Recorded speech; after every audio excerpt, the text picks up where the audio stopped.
Thank you. મૂકી દીધો phone? તરત જ મૂકી દીધો, કારણ કે તે જે રીતે અવાજ કર્યો એટલે હું સમજી ગયો કે કંઈક ખોટું થઈ રહ્યું છે. સારું કહેવાય ને કે તમને ખબર પડી ગઈ કે હું શું કહેવા માંગુ છું. તો મારે હજુ પણ એક વાત કહેવી છે, તો એ પણ ખબર પડી જશે ને તમને? એ તો તું કહીશ તો મને ખબર પડશે ને. લો, મને થયું કે તમે મને એટલો બધો પ્રેમ કરો છો તો મારા મનની વાત પણ જાણી લેશો. પિયર જેવું છે, ક્યારે મૂકવા આવું? બહુ ખુશ થાવ છો ને? એટલે પિયર આંટો મારવા રોકાવા જેવું છે ને, ક્યારે જેવું છે? નથી જવું. એટલે પિયર નથી જવું, જવું તો છે પણ પિયર નહીં. આદિ, એવું નથી લાગતું કે તમે ઘણાય દિવસોથી ઘણાય મહિનાથી ઓફિસથી રજા જ નથી લીધી? રજા ને મારે કેમ રજા રાખવાનો શું મતલબ છે? મતલબ છે ને, તમને એવું ન થાય કે ભગવાને તમને એકની એક પત્ની આપી છે તો એને બહાર ફરવા લઈ જાઓ? એટલે લઈ જવી પડે ફરવા તો, પણ ફરવા અચાનક અચાનક નહીં, ઘણા સમયથી નથી ગયા ને એટલે. આ થોડા તમે કામમાંથી બહાર નીકળો તો એકબીજાને સમય આપી શકીએ આપણે. હા, તારી વાત એકદમ સાચી છે. તો હું બેગ પેક કરી દઉં? બિલકુલ નહીં. જો થોડો સમય ખમી જા, પછી હું તને સામેથી કહીશ કે આપણે લોકો ફરવા માટે જઈ રહ્યા છીએ. પણ શું કામ? થોડા સમય પછી કેમ? હમણાં કેમ નહીં? એનું પણ કંઈ કારણ હોય ને. જો સમજ કે હું અત્યારે તને ના પાડીશ તો તને ખોટું લાગશે, દુઃખ લાગશે, પણ એ લગાડવાની જરૂર નથી. હા, કારણ કે દુઃખની પાછળ શું હોય? ખુશી. એટલે પછી તારે તો ખુશ જ થવાનું છે. પણ અત્યારે કેમ નહીં એનું કારણ પૂછ્યું મેં. કારણ જે તમારી પાસે હશે ને. ઓફિસથી રજા નહીં મળતી હોય નહીં, કામ એટલું હશે, બધાને સાચવવાના. કામ તો બધા છે ને, ઘણા બધા સ્ટાફમાં બધા જ પતાવી દે છે. જરૂરી નથી રોનક એકલો પણ સંભાળી લે એમ છે. શું વાંધો છે? વાંધો એવો છે કે મારે બહાર નથી જવું. બહાર નથી જવું? કેમ? સારું નથી લાગતું મને. સારું ફીલ કરવા માટે થઈને થોડો સમય ખમવું પડે એમ છે, જેથી કરીને મને સારું લાગે કે હા, હવે અમે ફરવા જઈએ તો વધારે સારું. કેટલા અરમાનો લઈને આવી હતી, કેટલી આશાઓ હતી મને, કેટલા સપના હતા મારા બસ બસ કે મને. જો મેં નવી ગાડી લખાવી છે. હે? હા. કઈ? સ્કોડા. તો કીધું કેમ નહીં? કીધું કેમ ને, સરપ્રાઈઝ હતી. અને મને એમ હતું કે ગાડી આવી જાય ને તો ગાડીની સરપ્રાઈઝ સાથે સાથે તને ફરવા પણ લઈ જઈશ. આ બે કામ એક સાથે થવાના હતા, પણ તું અત્યારે ફરવાનું લઈને આવી એટલા માટે હું ફસાઈ ગયો. હું ના પાડું તો તને દુઃખ લાગ્યું, તું આ રડવા લાગી અને બધું બોલવા લાગી, એટલે મને થયું કે હવે કહી દઉં. આ થોડા સમયમાં જ ગાડી આવી જવાની છે. સરપ્રાઈઝને લાયક જ નથી નહીં? બિલકુલ. તમે ઘણો સારો પ્લાન કર્યો હતો. કેટલો સારો પ્લાન બનાવ્યો હતો. પ્લાન ઉપર તો પાણી એવી રીતે ફેરવ્યું ને કે હવે તો ખબર નથી પડતી કે પ્લાન છે કે પાણી. પ્લાન જ છે ને. તમે જ્યારે નવી ગાડી લઈને આવશો ને ત્યારે એકદમ સરપ્રાઈઝ થઈ જાઉં, એકદમ ખુશ. હે, ખુશીવાળા રિએક્શન આપી દઈશું. સરસ સરસ, મને ગમ્યું દામિની કે તે મને એમ કહ્યું કે હું છતાં પણ ખુશ તો થાઈશ જ જ્યારે ગાડી આવશે ત્યારે. હા, પણ તમે પોતાના માટે ગાડી લખાવી તો તમને એવું ન થાય કે મારા માટે પણ કાંઈ લઈ લેવું જોઈએ? તારી જ તો છે ગાડી. હા, હવે શું તારા માટે? મારે ગાડી નહીં, બીજું કંઈ જોઈતું હોય તો? જો તું ફરવા ઉપરથી બધી વાતને ક્યાંની ક્યાં પહોંચાડે છે. આદિ, વિચાર કરો, નવી ગાડી ઘરમાં આવવાની છે, આપણે ફરવા જવાના છીએ, અને ફરતા ફરતા જ્યારે હું હાથ આમ કરું અને મારા હાથમાં એક મસ્ત મજાનું બ્રેસલેટ હોય તો કેવું મસ્ત લાગે ને. અચ્છા, બ્રેસલેટ. વાવ. હા, એ વાત પણ સાચી તારી. તો મારે લઈ દેવું પડશે. એટલું નહીં કરો. ફરી પૂછું છું, મારે લઈ દેવું પડશે. કઈ વાંધો નહીં, ઇટ્સ ઓકે.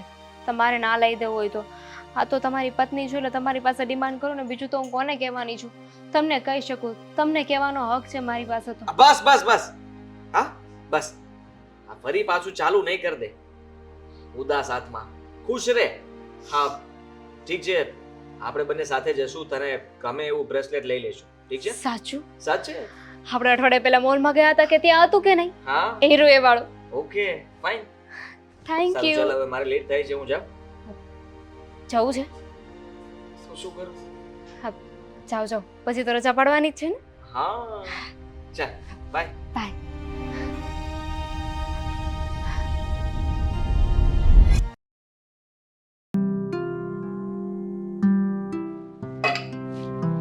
દામિની, તમે અહીંયા કેમ ના આવાય? અવાય ને? શું કામ ના અવાય? હું તો કહું છું રોજ જે આવો, થોડી વાર બેસી અને બંને વાતો કરીશું. બેસવા નથી આવી, કામથી આવીશું. થી શું? ચાની ભૂકી લેવા આવી છું. જો ને, આ ચાની ભૂકી ખલાસ થઈ ગઈ છે અને તું છે કે બજારમાં સાથે આવતી નથી અને એકલા મને નથી ગમતું. આ ઘરના કામમાંથી ફ્રી થાવ તો બહાર જાઓ ને. મારે કોઈ બહારની વસ્તુ તો લાવવાની ના હોય. આદિને ફોન કરો ને એટલે આદિ લેતા આવે. હાથીભાઈ ખરીદી કરવા જાય? હા, રસ્તામાં આવે કે નહીં, આપણા ગેટે તો દુકાન છે, તો રાત્રે આવે ને ત્યારે હું લિસ્ટ મોકલી દઉં એમને, આવતા આવતા લેતા આવે. કોઈ દિવસ ના ના પાડે. તમે ઊભા રહો 1 મિનિટ. થોડી આપજો, આપણે પછી લઈ આવીશું. થોડી શું, આખો વાટકો લેતા જાઓ. કહું છું આ ડબ્બો જ લેતા જાઓ. ડબ્બો ડબ્બો નહીં, થોડી. બસ બસ બસ, અત્યારની ચા બની જાય ને તો બસ, કાલે તો હું બીજી લઈ આવીશ. આ કાલે આવીશ તમારી સાથે. મારે ભલે ને ના લેવાનું હોય પણ તમારી સાથે તો આવી શકું ને. તમને ખબર છે આજનો મારો દિવસ એમ પણ બહુ મસ્ત છે. કેમ, તારો બર્થડે છે? ના ના એનિવર્સરી? ના ના. તો બોલો, ખુશ થવા માટે એનિવર્સરીની કે બર્થડેની જરૂર પડે? હા, કારણ કે હું તો વર્ષમાં 2 જ દિવસ સેલિબ્રેટ કરું છું એટલે મને એ ખબર હોય. એવું કંઈ ના હોય. આદિ જેવા હસબન્ડ હોય ને તો રોજે સેલિબ્રેશન થાય. તમને ખબર છે આજે આદિને મેં કહ્યું હતું કે મને બહાર ફરવા લઈ જાય, તો એમને તો મારા માટે કેટલી મોટી સરપ્રાઈઝ રાખી હતી, પણ શું? મેં પાણી ફેરવી દીધું. સમજી નહીં તારી વાતને. આ એકચ્યુઅલી છે ને આદિએ પ્લાનિંગ બનાવીને જ રાખ્યો હતો બહાર ફરવા જવાનો. એમણે મારા માટે છે ને નવી ગાડી છોડાવી છે, તો એમને વિચાર્યું હતું કે ગાડી આવી જાય ને પછી મને બહાર ફરવા લઈ જશે, પણ હું ઉતાવળી રાહ જ ના જોઈ. એમને કહી દીધું કે મને બહાર ફરવા લઈ જાઓ ને લઈ જાઓ. પછી બિચારાએ ના છૂટકે મને કેવું પડ્યું કે મેં આવી સરપ્રાઈઝ રાખી હતી. ગાડી તારા માટે? હા. તારે એક ગાડી તો હતી ને? તો શું થઈ ગયું? હવે આદિને ગમી ગયા છે તો એમને નવી લખાવી દીધી, અને એ હતી ને તો 2 વ્હીલ હતી ને, આદિએ 4 વ્હીલ લખાવી છે, સ્કોડા. સ્કોડા? તને આવડે છે 4 વ્હીલ? ના ના, આદિ છે ને એ શીખવશે. ઓફિસથી ઘરે આવે ને પછી જમી કારવીને ફ્રી થઈને અમે બંને જઈશું. ફરતા પણ અવાય, લોંગ ડ્રાઈવ પણ થઈ જાય ને ગાડી પણ શીખાઈ જાય. સારું કહેવાય. આ જો ને, અમે તો ક્યારેય ગાડી નહીં લઈ શકીએ. તમે લોકોએ લીધી છે તો ક્યારેક તો કામ આવશે ને. હા હા, કેમ નહીં. હું તો આદિને વાત કરીશ, આપણે બધા છે ને એકવાર સાથે ફરવા જઈશું. ક્યાં જઈશું? જ્યાં નક્કી થાય ત્યાં. પણ સાચું કહું ને તો આ ગાડીનો ખર્ચો ખોટો કર્યો તે. હવે લેડીઝ ઉઠીને ક્યાં તું 4 વ્હીલ ચલાવવાની હતી? 2 વ્હીલ બરાબર હતી આપણા માટે. પણ આદિએ લઈ દીધી છે, મેં થોડી માગી હતી. એમને સામેથી પ્રેમથી મને આપી છે. આ તમને ખબર છે એટલું જ નહીં, અને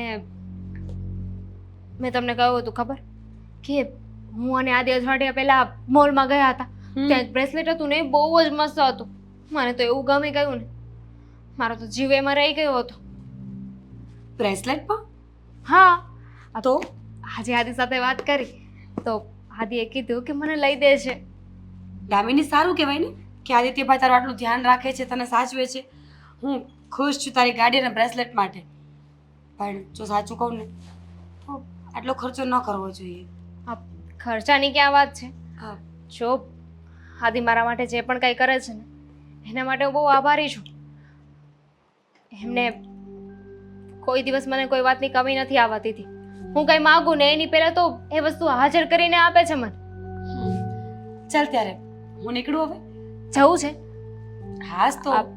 પણ હવે આવ્યા છું તો થોડી વાર રોકાવ ને, ચા બનાવો આપણા બંને માટે. ના દામિની, મારે લેટ થાય છે, હું પછી આવીશ ને. સારું, બ્રેસલેટ આવી જાય ને એટલે આપણે બંને બહાર જઈશું. આપણે બંને જ. ઓકે, ચાલ હું જાઉં હવે. હા હા.